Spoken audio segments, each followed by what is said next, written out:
এটা আমি ১৯৯৪ সালে যখন ছাত্র ছিলাম তখন আমার আঙ্গুরের একটা ছিল, লোভ ছিল। বাণিজ্যিক বৃক্ষ মেলা থেকে একটা আঙ্গুরের চারা সংগ্রহ করেছিলাম, বেসিকে নার্সারি ছিল।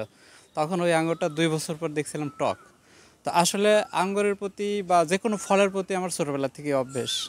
আর আমাদের বাড়িটাই আব্বার থেকে শুরু করে ফলের উপরে বেশি চাষ হয়। তো আঙ্গুরের উপর আমার খুব গবেষণা ছিল, আমার ইচ্ছা ছিল যে বাংলাদেশে আঙ্গুর মিষ্টি হবে না কেন? বাংলাদেশের মাটি কি আল্লাহ তাআলা ভালো দেয় নাই? তো যাই হোক, আমি শত চেষ্টার পরে অনেক পয়সা খরচ করছি আঙ্গুরের পিছনে, চারা সংগ্রহ করার, মিষ্টি চারা। বহু মানুষের সাথে যোগাযোগ করছি। এই কিছুদিন পূর্বে থেকে, অর্থাৎ ইউটিউব বিষয়টা, আমি ফলের উপরে প্রতিদিন রাত্রে ইউটিউব দেখি। তো এই আঙ্গুরের ভিডিও দেখতে দেখতে আমি কুড়িগ্রামের একটা সন্ধান পাইছিলাম, ওনার কাছে 2টা চারা আছে। তো ওনারা রিকোয়েস্ট করছিলাম আমার একটা চারা দেন, রাশিয়ার থেকে ওনার এক বন্ধু পাঠাইছিল নাকি সেই চারা।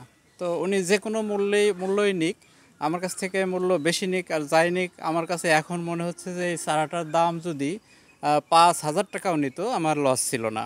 তো আমি সেই একটা চারা থেকে শুরু করে আজ পর্যন্ত আমার এখন বিদেশি জাত আঙ্গুরের মোট ১৯টা জাত সংগ্রহ করা আছে। গত শুক্রবারেও মহারাষ্ট্রের ১২টা জাতের চারা সংগ্রহ করছি। আর এইখানে দেখতে পারতেছেন, এই বাড়ির আঙ্গিনায় যে পরীক্ষামূলকভাবে আঙ্গুর চাষ করছি, এই পরীক্ষামূলকভাবে চাষ করার পেছনে রয়েছে এখানে ৬টা জাত, ৬টাই রাশিয়ান। আর আমার বাগানে অলরেডি 2টা গাছ ম্যাচিউরড হয়ে গেছে, আগামী বছর ফল পাবো অনেক। সেই 2টা ইতালিতে আমার ফুফাতো ভাই থাকে, ফ্যামিলি সহ, সিটিজেন। তো এই রাশিয়ান জাতের এই চারাটা সংগ্রহ করার পর, রোপণ করার পরে ৮ মাসে আমি ফল পাইছিলাম ৫ কেজির পরিমাণ। তো গত বছর আমি মিষ্টতা পরীক্ষা করছি। আর এবার আমার পরীক্ষা হলো এটা বাণিজ্যিকভাবে করা যায় কিনা। তো আমি সেটা বাণিজ্যিকভাবে, আপনারা দেখতে পাচ্ছেন, একটা গাছেই ১.৫ থেকে ২ মণ আঙ্গুর আছে, বেশি ছাড়া কম না। এবং এই আঙ্গুরটার কালার এবং সাইজ আর মিষ্টি, এটা আপনারাই প্রমাণ করতে পারবেন। আর যারা আসতেছে এখানে দূর দূরান্ত থেকে, কাছের থেকে, অন্য জেলার থেকে আসতেছে, তারাও এটা পরীক্ষা করতেছে যে এটা আসলেই বাজারের থেকে অনেক মিষ্টি।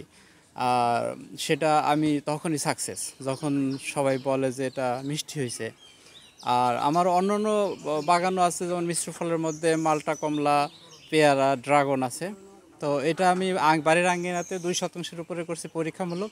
আমি ইতিমধ্যেই এটা রেজাল্ট ভালো হওয়ার কারণে আমার যে মাঠে অলরেডি ৭০-৮০ শতাংশ জায়গা প্রসেস করে ফেলছি, যে সেইখানে আমি বিভিন্ন জাতের আঙ্গুরের চারা বাণিজ্যিকভাবে চাষ করব। আপনাদের সহযোগিতা এবং সরকারি সহযোগিতা, কৃষি অফিসের সহযোগিতা প্রয়োজন।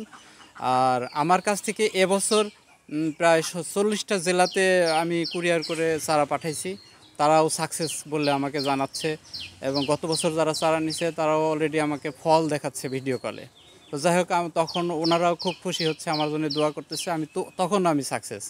তো যাই হোক, আমি সবাইকে অনুরোধ করব, এই উচ্চ মূল্য ফলটা বিদেশ থেকে আনতে বাংলাদেশের অনেক অর্থ ব্যয় হয়ে যায়, অবৈদেশিক মুদ্রা। আমাদের এই ফলটা যদি বাংলাদেশে সকল কৃষক সরকারি সহযোগিতায়, কৃষি অফিসের সহযোগিতায় যদি বাংলাদেশে ব্যাপক পরিমাণ উৎপাদন করতে পারি আমরা, তাহলে বাংলাদেশের অনেক বৈদেশিক মুদ্রা বেঁচে যাবে।